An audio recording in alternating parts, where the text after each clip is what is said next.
Кыргызстандык дзюдочу Чыңгызхан Сагыналиев кадеттер арасында өткөн Европа кубогунда күмүш медаль утуп алды. Мелдеш 30-31 март күндөрү Орусиянын Тула облусунда орун алып, Чыңгызхан татамиге 60 кг салмакта чыкты. Ал биринчи беттешин армениялык спортчу менен өткөрүп жеңишке жетишкен. Андан соң катары менен 3 орусиялык балбанды жеңип финалга жолдомо алды. Финалда да Сагыналиев орусиялык балбан менен кескелип жеңилип калды.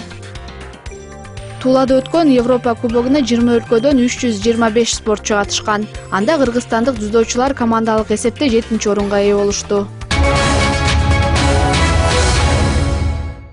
Жеңил салмактагы UFC'нин чемпиону Кыргызстанда туулган Валентина Шевченко социалдык тармактагы баракчасы аркылуу көрмандарына кайрылуу жасап, жакында өлкөгө келерин айтты. Привет, дорогие друзья!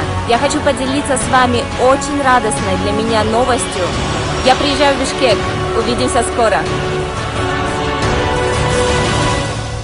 Белгилүү болгондой, Шевченкону тосуп алуу жана көрмандар менен жолугушуу иш-чараларын Кулатуу Эр Таймаш федерациясы уюштурат. Аталган федерациянын маалыматына ылайык, спортчу 7-апрель күнү келери айтылды. Валентина Шевченко 2018-жылдын декабрь айында польшалык Йоанна Еджейчик менен беттешип, жеңил салмактын чемпиондук куруна ээ болгон. Мушкер акыркы жолу Кыргызстанга 2011-жылы келген. Кыргызстандык жөөгүлүк Гүлшанай Сатарова Малайзиянын Куала-Лумпур шаарында өтүп жаткан эл аралык гран-при жарышында алтын байге утуп алды. Гүлшанай Сатарова 30-мартта 800 метрге жарышка чыгып, 1-орунду ээлеген. Бул күнү эркектер арасында 800 метрге жарышка чыккан дагы бир кыргызстандык Мусулман Жоламанов күмүш байгеге ээ болду. Эске сала кетсек, мелдешке Кыргызстандан 4 жеңил атлетчи катышууда. Хоккей боюнча Кыргызстандын курама командасы 2020-жылы өтө турган дүйнө чемпионатына тандоо турунун алкагында Кувейттин курамасын 14-0 эсебинде жеңип алды. Кувейт менен болгон биринчи оюн 31-мартта Абу-Даби шаарында өттү. Улуттук курама эми Босния жана Герцеговина, Гонконг, Бириккен Араб Эмирлиги жана Таиланддын курама командасы менен беттешет. Эске сала кетсек, хоккей боюнча дүйнө чемпионаты 2020-жылдын май айында Швейцариянын Цюрих жана Лозанна шаарларында өтөт. Эгер бул жолу улуттук курама өз тайпасынан чыкса, 3-дивизионго кирип, дүйнө чемпионатына катышууга мүмкүнчүлүк алат. Кант шаарында бокс боюнча кичи балдар арасында эл аралык мелдеш болуп өттү. Аймактарды өнүктүрүү жана санариптештирүү жылынын алкагында өткөрүлгөн мелдешке Казакстан, Орусия, Кыргызстандан 150дөн ашуун спортчу катышкан. Мелдеш 2008, 2009, 2005, 2006, 2003, 2004, 2001, 2002 жылы туулган балдар арасында өткөн. Мен Токмок шаарынан келдим, меяка Кантка келгеним үчүн 1-орун алдым. Токмок агайыма рахмат, Алтынбек агайыма, Кошоев Алтынбек агайга.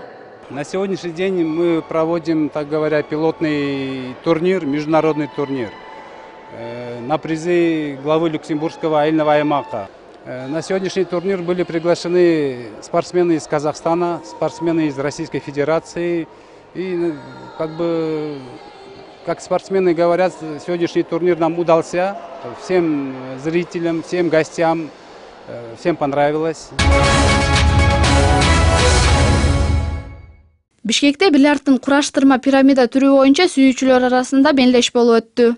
Эркиндик кубогун алуу үчүн жалпы 64 спортчу ат салышкан. Мелдеш 2 күнгө созулуп, эң күчтүүлөр аныкталды. Ал эми арабызда эң күчтүү болуп чыккан оюнчу бул Бердибеков Бакай.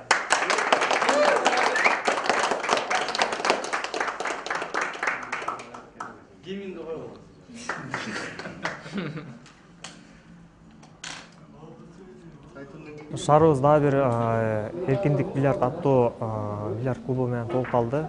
Ошого арналган сүйүүчүлөр арасында турнир уюштурулду. Анда 1-орунду Бакай Бердибеков, 2-чини Алмаз Садыбакасов, 3-чүнү Дастан Эрматов ээлеген. Талант барлар, балдар көп бизде аябай сүйүүчүлөр арасында ошол. Кичине көмөк жакта жетишпейт. Өсчү балдар аябай көп.